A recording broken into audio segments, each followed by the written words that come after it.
ഇനി ഈ സിസാറ്റിൻ്റെ പ്രിപ്പറേഷൻ, ഇപ്പോൾ സിസാറ്റിനകത്ത് നമ്മൾ കുറച്ചൊക്കെ ഇംഗ്ലീഷ് കോംപ്രിഹെൻഷനും മെൻ്റൽ എബിലിറ്റി ഒക്കെ വരുന്നുണ്ടല്ലോ, ആ പ്രിപ്പറേഷൻ എത്രത്തോളം KS-ന് ഉപകാരപ്രദമായി? KS-ൻ്റെ ഫസ്റ്റ് 2 പേപ്പറുണ്ട് പ്രിലിമിനറി. അതിനകത്ത് തന്നെ അരിത്തമെറ്റിക് റീസണിങ്ങും മെൻ്റൽ എബിലിറ്റിയും ഉണ്ട്.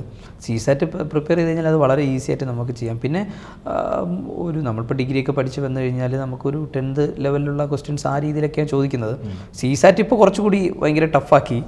പക്ഷേ ഞാൻ പറയുന്നത് സിസാറ്റ് പ്രിപ്പയർ ചെയ്ത ആൾക്ക് വളരെ ഈസി ആയിട്ട് അത് ചെയ്യാൻ പറ്റും. അതിനകത്തൊരു ഒരു ഇഷ്യൂ വരുമെന്ന് എനിക്ക് തോന്നുന്നില്ല. ഓൾറെഡി UPSC പ്രിപ്പയർ ചെയ്യുന്നവർക്ക് പിന്നെ PSC ഇപ്പോൾ പ്രിപ്പയർ ചെയ്യുന്നതും PSCയും സ്റ്റാൻഡേർഡ് വളരെ ഹൈ ആയിരിക്കുമല്ലോ. അപ്പോൾ അതുകൊണ്ട് ആ അരിത്തമെറ്റിക് റീസണിങ് മെൻ്റൽ എബിലിറ്റിയും വളരെ ഈസിയാണ്. പിന്നെ ലാംഗ്വേജും ഇതെല്ലാം PSC പഠിക്കുന്നവർ പഠിക്കുന്നുണ്ട്. നമ്മൾ ലാംഗ്വേജിൻ്റെ കുറച്ച് പോർഷൻസ് പഠിക്കുന്നില്ല. UPSC പ്രിപ്പയർ ചെയ്യുന്നവർക്ക് നമുക്കൊരു ലാംഗ്വേജ് ഉണ്ടാവും, ഇംഗ്ലീഷ് ലാംഗ്വേജിൻ്റെ കുറച്ച് ക്വസ്റ്റ്യൻസ് ഉണ്ടാവും. അപ്പോൾ അതിൻ്റെ grammatical correctness, passive voice, active voice നമുക്കിത് അറിയായിരിക്കും. പക്ഷേ നമ്മൾ അത്തരത്തോളം രീതിയിൽ പഠിച്ചിട്ടില്ലായിരിക്കും. റിപ്പോർട്ടർ സ്പീച്ച് നമ്മൾ ഉപയോഗിക്കുന്നതായിരിക്കും, പക്ഷേ ആ ഒരു എക്സാം പാറ്റേൺ പഠിച്ചില്ല. അപ്പോൾ അതുകൂടി ഇതിനകത്തേക്കുണ്ട്, KS-നകത്തൊക്കെ ഉണ്ട്. അപ്പോൾ അത് നമ്മൾ UPSC പഠിക്കുമ്പോൾ ആ ടോപ്പിക്കിൽ പഠിക്കുക. മലയാളം അതുപോലൊരു വിഷയമാണ്. ഇതുപോലെ കുറേ കാര്യങ്ങൾ ചോദിക്കും, എഴുതാൻ പറ്റും, തെറ്റ് തിരുത്തുക എന്നുള്ളതൊക്കെ ചോദിക്കും. ഇപ്പം ശുപാർശയാണോ ശരിയായിട്ടുള്ളത് പെട്ടെന്ന് ചോദിക്കുമ്പോൾ നമുക്കറിയത്തില്ല. നമ്മളെപ്പോഴും കേട്ടിട്ടുള്ളത് ശുപാർശ എന്നായിരിക്കും, അല്ലേ? അത് തെറ്റാണ്. അപ്പോൾ ഇങ്ങനെയുള്ള കാര്യങ്ങൾ നമ്മൾ സ്പെസിഫിക് ആയിട്ട് പഠിച്ചാലേ KS-ന് ബെനിഫിറ്റ് ആവത്തുള്ളൂ. അപ്പോൾ ലാംഗ്വേജ് കുറച്ചും കൂടി ഫോക്കസ് ചെയ്യുക. അതും ഒന്നുമില്ല, പ്രീവിയസ് ഇയർ ക്വസ്റ്റ്യൻ നോക്കുക. അത് ഞാൻ പറയുന്നത് ഏതെങ്കിലും റാങ്ക് ഫയൽ നോക്കിക്കഴിഞ്ഞാൽ ആ ടോപ്പിക്ക് കിട്ടും.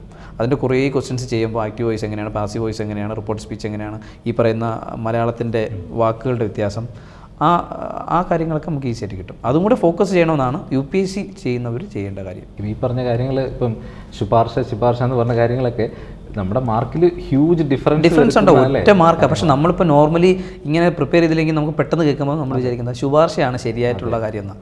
പക്ഷേ അത് തെറ്റാണ്. ശുപാർശ ഒരിക്കലും നമ്മൾ അക്സെപ്റ്റ് ചെയ്യത്തില്ല. അതുപോലെ ഒരുപാട് വാക്കുകളുണ്ട്.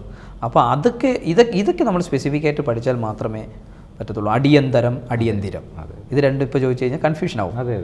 അപ്പോൾ ഇതൊക്കെ ഓരോ മാർക്കാണ്. ഓരോ മാർക്ക് എന്ന് പറയുന്നത് റാങ്കിൻ്റെ നമ്മുടെ ലൈഫ് നിശ്ചയിക്കുന്നതാണ്.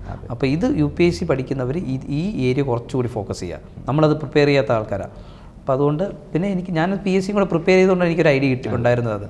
അതുകൊണ്ട് പ്രിപ്പയർ ചെയ്യുമ്പോൾ ആ മാർക്കും കൂടി നമുക്ക് കിട്ടും.